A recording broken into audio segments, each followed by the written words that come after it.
السلام علیکم Islamic facts 313 کے تمام دیکھنے والوں، آج ہم آپ کو لے کر چلیں گے ایک ایسے وقت میں جب بنی اسرائیل نے اللہ کی عبادت چھوڑ کر بتوں کی پوجا شروع کر دی تھی۔ یہ ہے حضرت الیاس علیہ السلام کی عظیم کہانی، ایک ایسے نبی کی جو باطل کے خلاف اکیلے کھڑے ہو گئے، اور سامنے تھی ایک ظالم ملکہ ایزیبل جس نے بال کے پجاریوں کو پالا اور نبی کی جان کے در پہ بن گئی۔ یہ کہانی ایمان، صبر اور اللہ کی قدرت کی مثال ہے۔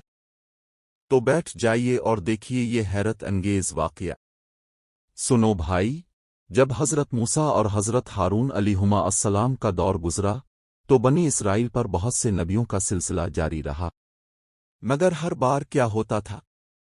یہ لوگ اللہ کے احکام سے دور ہو جاتے۔ حضرت الیاس علیہ السلام کا ذکر قرآن پاک میں سورہ الصافت میں آیا ہے۔ اللہ فرماتا ہے، وَانِّ الْعِیسِی لِمَنَّ الْمَرْسِلْنَا، اور بے شک الیاس بھی رسولوں میں سے تھے۔ حضرت الیاس علیہ السلام کو بنی اسرائیل کی طرف بھیجا گیا جب وہ شام کے علاقے بیلبیکر میں آباد تھے۔ اس وقت وہاں بادشاہ یخی اب کی حکومت تھی۔ اب یہ اخی اب کون تھا؟ یہ تھا ایک کمزور اور نااہل بادشاہ، اور اس کی بیوی تھی ملکہ ایزیبل، ایک بہت ہی خطرناک اور شیطان صفت عورت۔ ایزیبل صرف ایک ملکہ نہیں تھی، وہ بال پرستی کی سب سے بڑی حمایتی تھی۔ بال کون تھا؟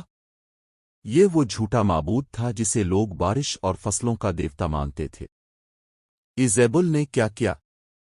پہلا جرم، اس نے اپنے محل میں 450 بال کے پجاری رکھے، انہیں شاہی خزانے سے کھلایا پلایا۔ دوسرا جرم، جو بھی اللہ کے سچے نبیوں میں سے تھا، اس نے انہیں قتل کروانا شروع کر دیا۔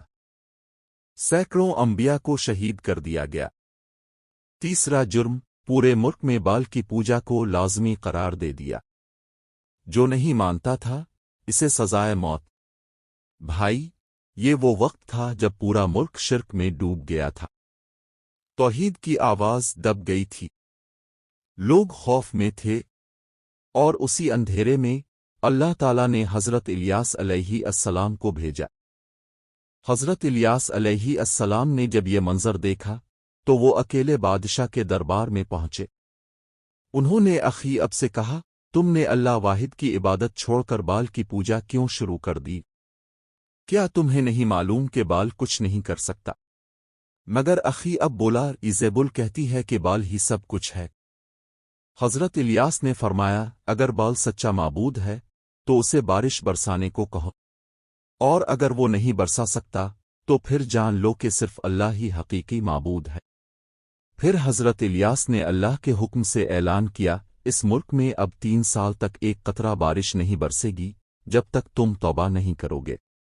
اور سچ میں آسمان بند ہو گیا۔ مہینے گزرتے گئے، سال گزرتے گئے، لیکن بارش کا نام و نشان نہیں۔ فصلیں سوکھ گئیں، کنویں خشک ہو گئے، قحط سالی پھیل گئی۔ ایزیبل آگ بگولا ہو گئی۔ اس نے سپاہیوں کو حکم دیا، الیاس کو ڈھونڈو اور قتل کر دو۔ سپاہی پورے ملک میں حضرت الیاس کو تلاش کرنے لگے، لیکن اللہ نے اپنے نبی کو محفوظ رکھا۔ حضرت الیاس ایک غار میں چھپ گئے، اور سبحان اللہ، اللہ تعالیٰ نے ایک کوے کو بھیج دیا جو روزانہ ان کے لیے کھانا لے کر آتا تھا۔ 3 سال بیت گئے، لوگ بھوک سے مرنے لگے۔ اب اخی اب خود پریشان ہو گیا۔ ایزیبل کے بال نے کوئی مدد نہیں کی۔ پھر حضرت الیاس نے پیغام بھیجا تمام لوگوں کو، بادشاہ کو اور 450 بال کے پجاریوں کو کنواں کر مل پر جمع کرو۔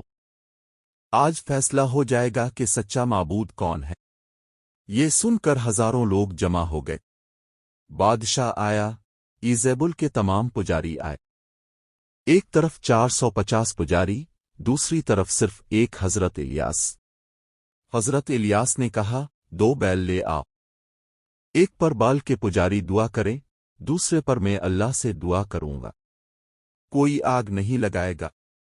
جس کا معبود آسمان سے آگ بھیجے گا وہی سچا معبود ہے۔ لوگوں نے کہا، یہ انصاف کی بات ہے۔ پہلے بال کے پجاریوں کی باری آئی۔ انہوں نے بیل کو قربان گاہ پر رکھا